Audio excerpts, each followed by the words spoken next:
I don't ever know what I'm going to read until I hear other people, and I try to do something based on what I've heard. And I heard a lot of conspiracy theories tonight, so I'll start with this one called When Giants Roam the Earth. And I wrote this as a result of a poetry contest that's held every week on a website where they want you to write something about the week in news, and I can't deal with the real news anymore, or whatever that is. So I like to find the most fucked up stories and write about them. No, the Rothschilds do not control the weather. There is no Jewish conspiracy to cause it to rain or to warm the planet in an attempt to further maintain the control of the financial sectors. The Earth is not flat, nor is it a circle. It's a round ball, a little flat at the poles. Though all we seem to hear about is these extremes, and it's heating up. We've reached a boiling point, a tipping point, when people believe giant humans ruled the world, when dinosaurs ruled the world. What's the fuck's the point of trying to reason with the spin zone of fair and balanced news?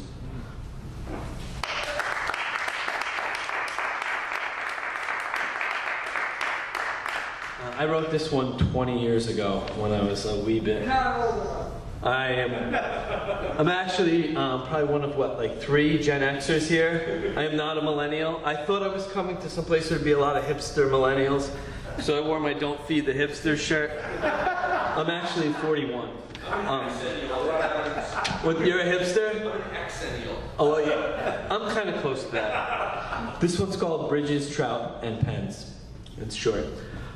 While walking over a bridge, I glanced into the water. A string of trout were attached to a submerged shopping cart.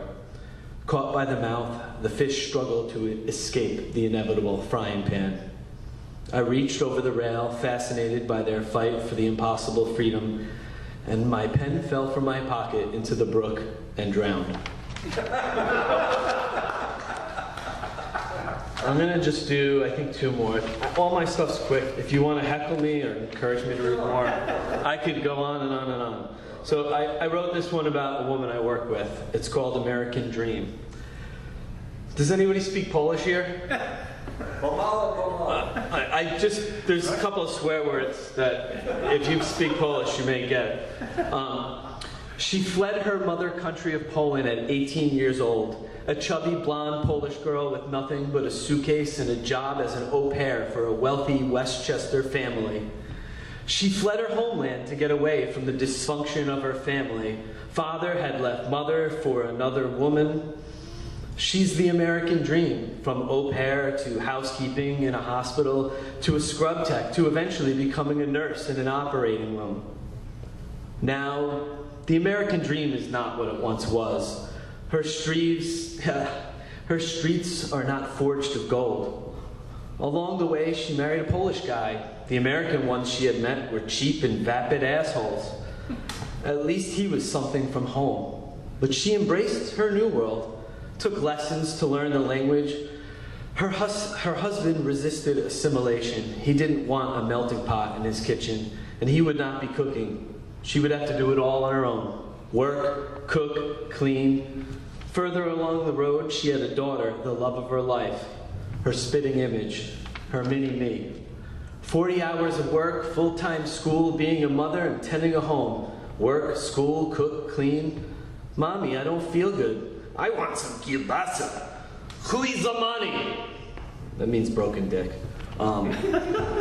She's the American dream, working for her freedom, burning the candle from all ends. Will she burn out or learn to burn stronger? She can't stand her husband. He's just too damn stupid and boring and set in his ways.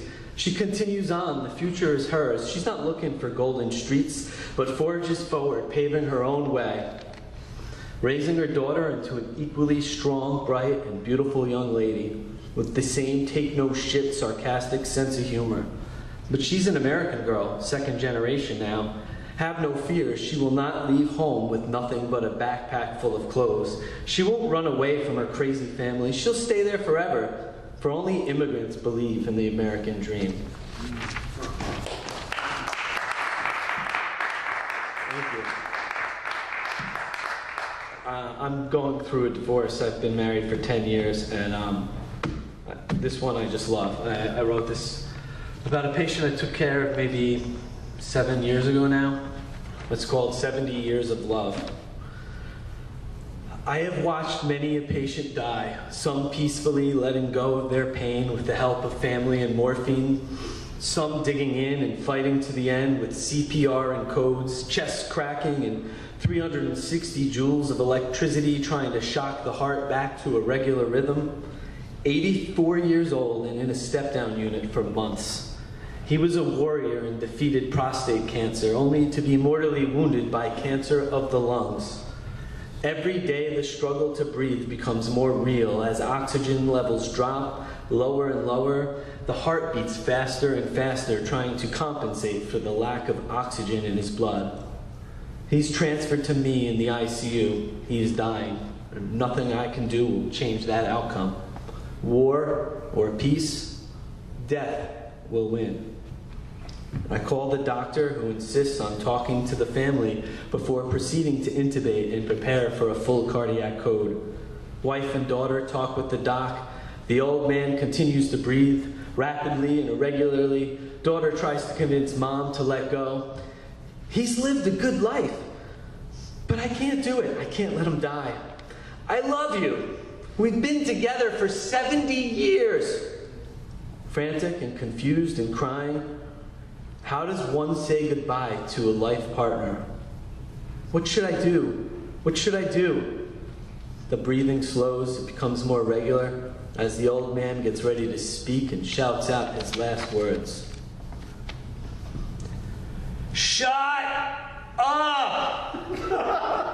Shut up already! 4 minutes later, he was comfortably on a morphine drip and passed within the hour. That's how you say goodbye to a lover of 70 years.